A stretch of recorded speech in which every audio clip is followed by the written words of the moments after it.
I'm Steve McDonald. I'm here from GrokTALK.com. We had a lot of bad news last week, and then things sort of took a strange turn.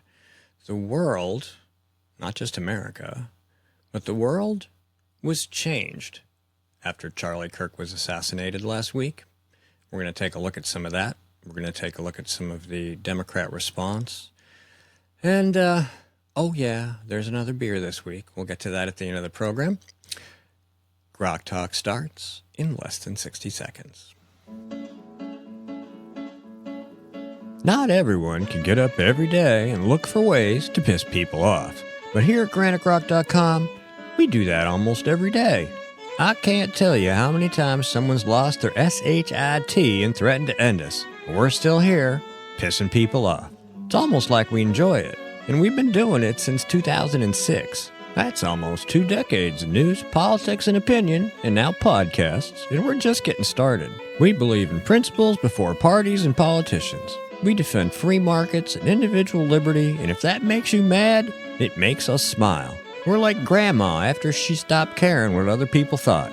If that sounds refreshing, you need to check us out. This is Steve McDonald for GrokTALK, and we'll keep shining the light on them for you.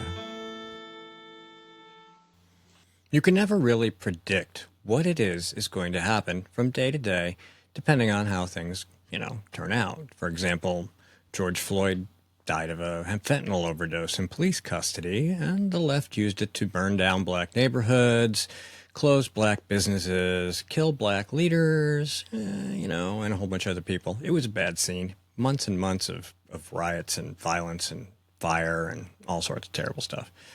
Charlie Kirk died. He was killed by an assassin, Tyler Robinson. But there's something really different going on. Nobody ever expected this to happen. But let's start with somebody who really didn't expect this to happen. As reportedly, this TikTok was about Charlie. The best part of this whole thing is that he is not martyr material, so his death will mean nothing. It will activate no one. It will impact few. It's just great. Completely oblivious to the vigils hitting college campuses, with huge crowds even in New York City, as NASCAR races paid their respects, but also MLB games as the New York Yankees had a moment of silence alongside the NFL also honoring his life. But then, we started seeing Spain paying their respects. Watches all the way in Australia holding up signs for Charlie, with South Korean citizens singing, "We are Charlie Kirk."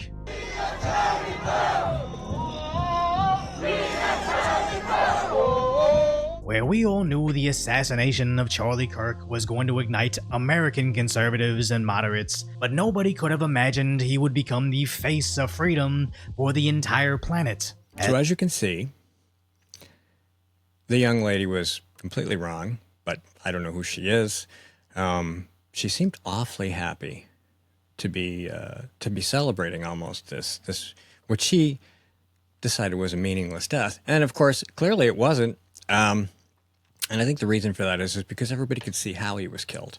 If they had suppressed the video, if we hadn't seen his neck explode and blood just spray everywhere, and know right in that moment that he was dead, that there was no way he was going to survive that, and that he was just sitting there engaging in conversation and debate with people that disagreed with him, just happy to be there. Well, things changed, didn't they? You saw the rest of that clip all over the world. And it sort of created this strange momentum. Maybe strange isn't the right word.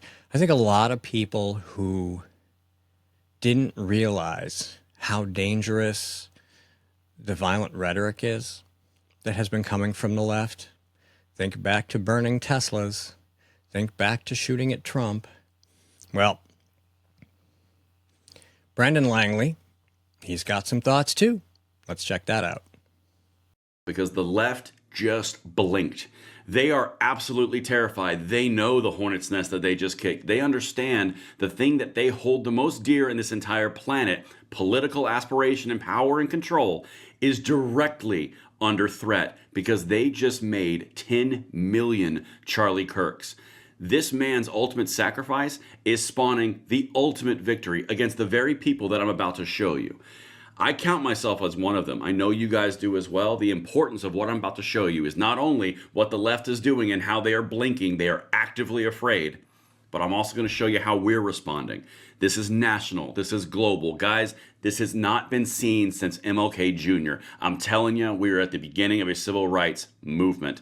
All right, let's get into this. You can, of course, follow me at Braden LOA on my X profile. There it is. But let's get into this actual clip. This is of Nancy Pelosi, okay? I want to set the tone really quickly for you. One thing that the left never does, they never blink. They always stay on message. They always speak in a hive mind. They never show remorse. They never, ever, ever do anything against the overarching narrative that has been sent out, particularly apologize or deflect blame. Not directly like what I'm about to show you. Listen to this. People don't have any intention of saying something that's going to lead to something dangerous, but we cannot take responsibility for the minds that are out there and how they hear it. Now, why is that so massively important? It's so massively important because the entire population knows that the decade of rhetoric that they've been ramping up with the vitriol of pretty much hellhounds against anybody who disagrees with them politically, and they've garnered a net political aspiration and power from it. They know that that dog is literally turning around and about to bite them right on the butt politically. Because Nancy Pelosi does not do that. Nancy Pelosi does not go down the road of saying, look, we can't be held responsible for what someone said and how they took what we said. Really? Here's Nancy Pelosi and a myriad of other Democrats saying very similar things. But remember, they can't be held responsible for how people interpret what they say, right? Interpretation, putting it on the person. Yeah, look at this. You know why there aren't uprisings all over the country, and maybe there will be. There needs to be unrest in the streets for as long as there's unrest in our lives. You got to be ready to throw a punch. You have to be ready to throw a punch. Donald Trump, I think you need to go back and punch him in the face. That I thought he should have punched him in the face. Feel like punching him. I'd like to take him behind the gym if I were in high school. If we were in high school, I'd take him behind the gym and beat the hell out of him. No, I wish we were in high school. I could take him behind the gym. I will go and take Trump out tonight. Take him out now. Okay. When was the last time an actor assassinated a president? They're still going to have to go out and put a bullet in Donald Trump. Show me where it says that protests are supposed to be polite and peaceful. And you push back on them, and you tell them they're not welcome anymore, anywhere. I have thought an awful lot about blowing up the White House. Please, get up in the face of some Congress people. People will do what they do. I want to tell you, Gorsuch, I want to tell you, Kavanaugh, you have released the whirlwind, and you will pay the price. We're going to go in there, we're going to... This is just a warning to you Trumpers. Be careful. Walk lightly. And for those of you who are soldiers, make them pay. If you had to be stuck in an elevator with either President Trump, Mike Pence, or Jeff Sessions, who would it be? Does one of us have to come out alive? So that's interesting, right? And he makes great points. So let's put that in some context. If we go back a year or two, I have a clip from Nancy Pelosi that I saved that adds a little context. And you already know this. You know the left is violent. You know they promote violence. So here's Nancy telling us about collateral damage. So anyway, I think that we owe the American people to be there for them, for their financial security, respecting the dignity and worth of every person in our country. And if there's some collateral damage for some others who do not share our view, well, so be it, but it shouldn't be our original purpose. The culture of violence has been aggravated by what people would say online algorithms, which channel people and funnel them into dark places. And that's very true. They absolutely do that. But Ben Shapiro, but he's a really smart guy, he had some thoughts about how this radicalization, this environment in which violence becomes a necessary response to political opposition. Having our politicians simply go out there and say, we got to take down the temperature. We all have to use better language. Of course, that's true. But that isn't specific enough. It is not specific enough. Here are Chuck Schumer and Hakeem Jeffries talking about this. The bottom line is this is a time that all Americans should come together and feel and mourn what happened. Violence, which affects so many different people of so many different political persuasions, is an affliction of America. And coming together is what we ought to be doing, not pointing fingers of blame. This moment requires leadership that brings the American people together as opposed to trying to further divide us. Political violence in any form against any American is unacceptable, should be denounced by everyone, and moving forward, we have to figure out a better way to come together, not as Democrats or Republicans, but as Americans. Okay, now again, all this is nice. All this is incredibly vague. So now I want to talk about something that we all know is true, but nobody seems to want to say. Not all ideologies are equally prone to violence. When there is a shooting, a mass shooting at a synagogue, a mass shooting at a church, when Charlie Kirk is shot, everybody's mind immediately goes to what are the likeliest probabilities in terms of who did the shooting. Everyone does this. We cannot pretend that we are sort of blind to the realities of the world. That's not all he had to say. Here's another clip. When there is a shooting at a synagogue, I can tell you, my mind goes to two places: radical Muslim, white supremacist. Those are usually the options if there's a shooting at a synagogue. If there's a shooting at a church, your mind now goes to trans radical or radical Muslim. Right? That's where your mind is going to go. And this is leaving aside people who just are generally mentally ill.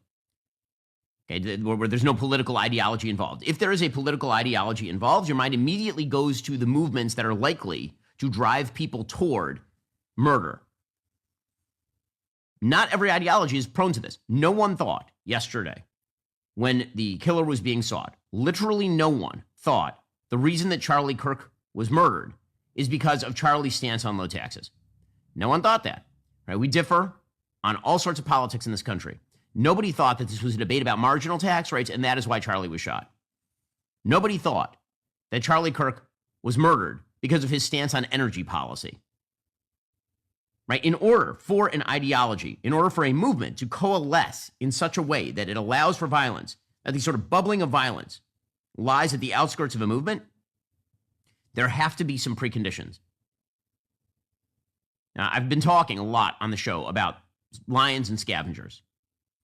What we are seeing here is the scavengers at work. The basic philosophy of the scavenger is very simple. All morals and civilizations I don't like are guises for power. It's three principles. All morals and civilizations are merely guises for power. My failure is a result of one of those corrupt power systems. There's a great conspiracy out there. I am the victim. I am being targeted. I am the actual victim. And number three, if there is a great conspiracy that is targeting me for destruction, I must respond in kind with violence. This is how you get to the idiotic notion that speech is violence. And that's just the reality. It's those three elements. Morals and civilizations that I don't like are guises for power, right? They're not actual arguments. They're actual guises for power. It is power being used against me. That my failure within that system is a result of that great conspiracy. I am the victim, and it is an existential threat to me, and therefore I must act out with violence and harm somebody. Okay, we all know this is true. Pretending it isn't true doesn't make it go away. Okay, not all movements are equally likely to bubble up with violence.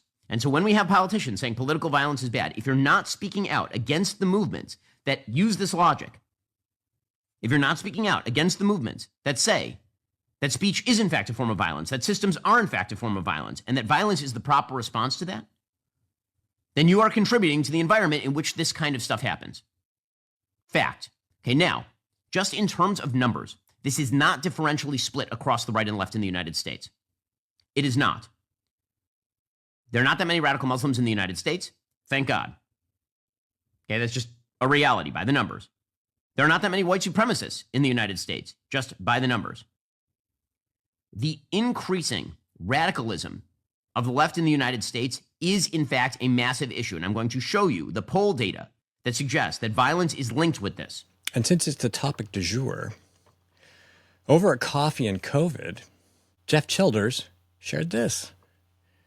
In April, months before Charlie Kirk was silenced for his conservative beliefs, social scientists at Rutgers University published a study titled Assassination Culture: How Burning Teslas and Killing Billionaires Became a Meme Aesthetic for Political Violence.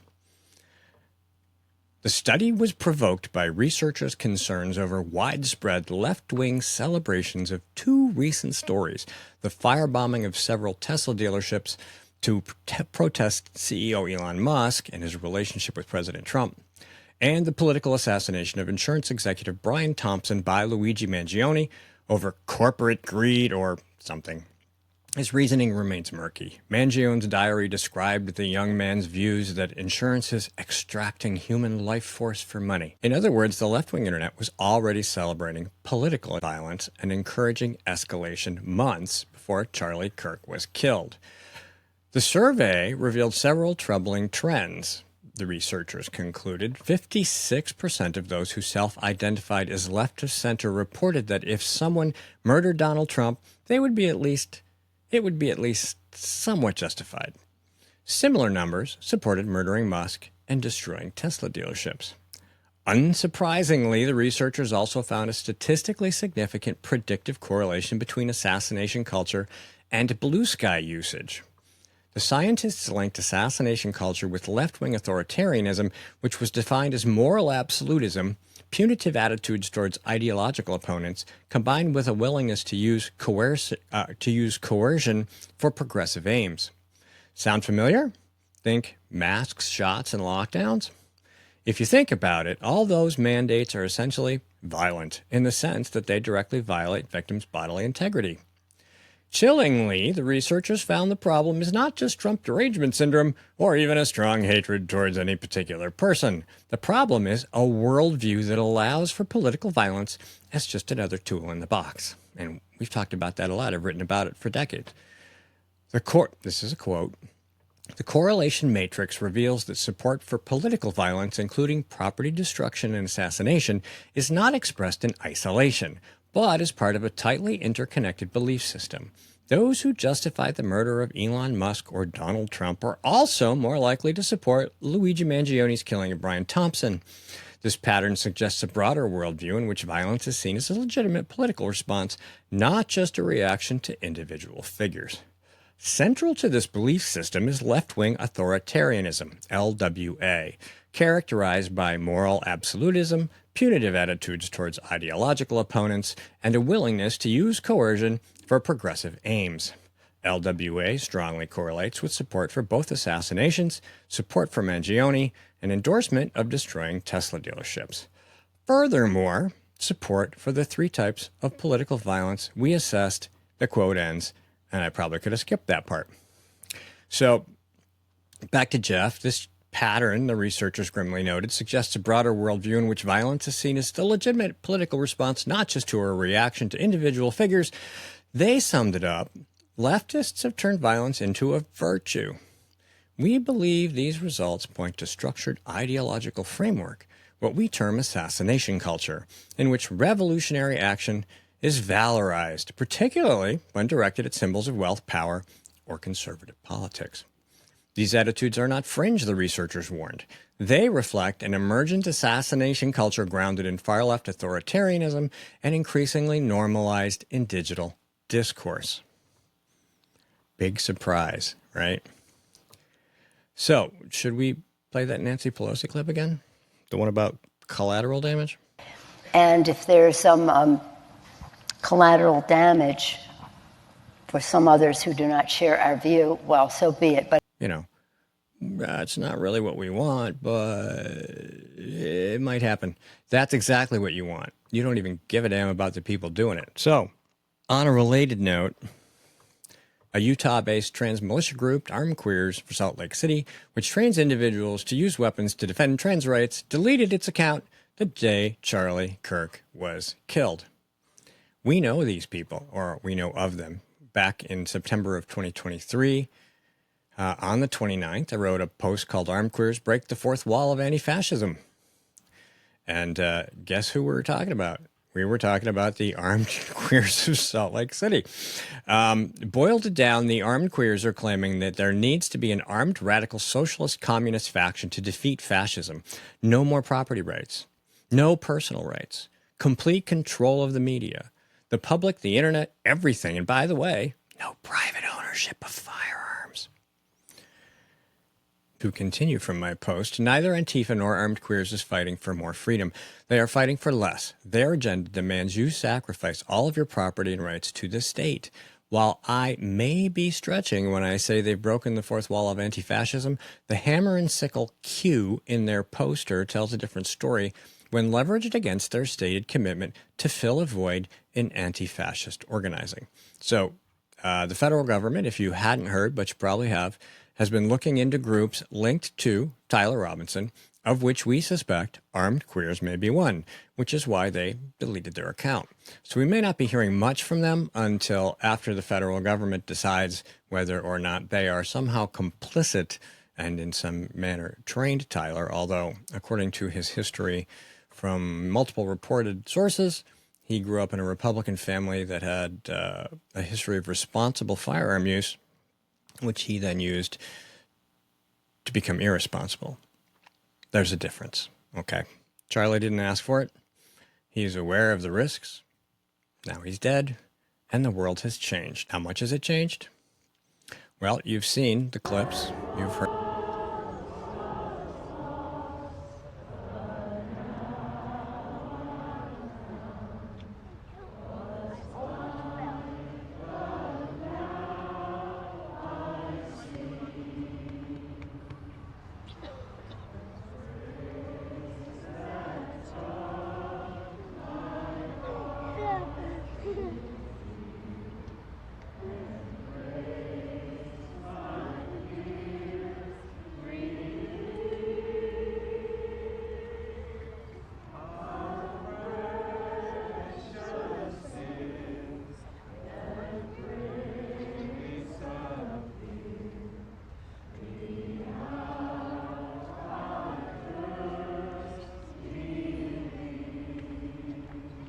You've heard the comments. Something very significant. What we're about to walk through is something that I need you guys to send out because the left just blinked. They are absolutely terrified. They know the hornet's nest that they just kicked. They understand the thing that they hold the most dear in this entire planet, political aspiration and power and control, is directly under threat because they just made 10 million Charlie Kirks. And now we'll take a moment and share a thought from Erica Kirk.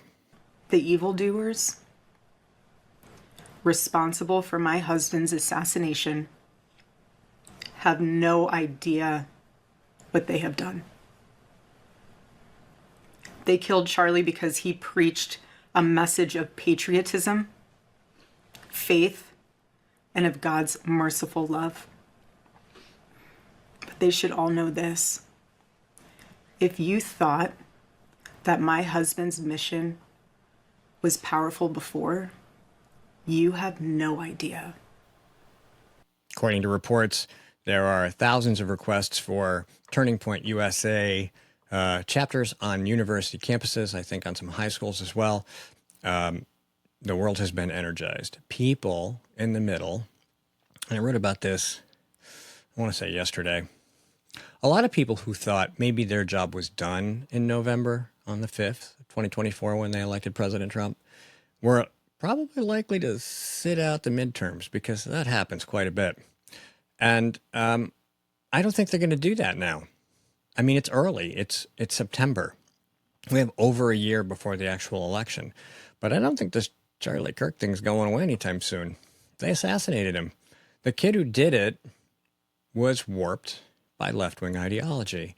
And there will be no end of supercuts of Democrats who are professing or advertising or promoting what is obvious to anyone, that people should take to the streets and engage in violence. Marxism is a violent ideology. Democrat socialism is just, kind of a facade to get us there from here. I don't know if it's going to go very well. Some prominent Democrats came out and said, the this is wrong. We shouldn't be doing this. But if you listen to the way they said it, it sounds like everything else they say. I don't think it's sincere. I think they're more worried about their political backsides than they are about whether or not their supporters engage in violence and it reflects badly on them. But there's a lot of seats out there that they could lose. And I think maybe they should. And until they really step up and stop doing things that create mental illness, that promote mental illness, and just make the society sick, you have to stop voting for them. If you're going to vote Republican, though, you got to make sure you keep those people in line. You got to make sure that you hold them to constitutional standards. So keep that in mind. Be safe. Stay armed. And much like the force, the Second Amendment is for defense, not attack. Be good. All right, this week's beer. I told you I wasn't going to do an IPA. It was really, really hard. I bought some. It's just a different one, too. I ended up on a pale ale, which is a little hoppy, so maybe that doesn't really count as not doing an IPA. Sierra Nevada pale ale. I really like their IPAs, by the way. And this is a real hoppy kind of pale ale. So I apologize for that. It's a decent beer. It's a little lighter than I usually like. But it's got a good taste to it. It's 5.6% alcohol by volume. If you're really interested, 175 calories, 38 on the bitterness scale, which I'd never heard of till now, but it's not the Scoville scale. I know all about that one. 14 carbs, 14 grams of carbs, 1.9 grams of protein. Not bad, eh? Okay. And according to Sierra Nevada's website, the American-style pale ale is most celebrated for its hop character. See, I guess I didn't know that. Maybe that's why I like it, because it's hoppy, which can range from floral and fruity to fresh pine needles or the sappy resin of a tree. These hop-forward traits are balanced by a sturdy malt base, adding notes of caramel or fresh bread. Sierra Nevada Pale Ale is also bottled, conditioned, and or prepared for bottles or cans with an extra dose of sugar and yeast. So when they put it in the bottle right before packaging, it creates natural carbonation and more flavor. I don't know about all that stuff. I like the beer, especially when it's on sale. If you're interested, you can pick it up just about everywhere. And next week, we're going to do Stoneface. I think I got it over there. Stoneface IPA. I drive by that brewery a couple times a year. I really like that beer. We'll talk about that next week. See ya. GrokTALK.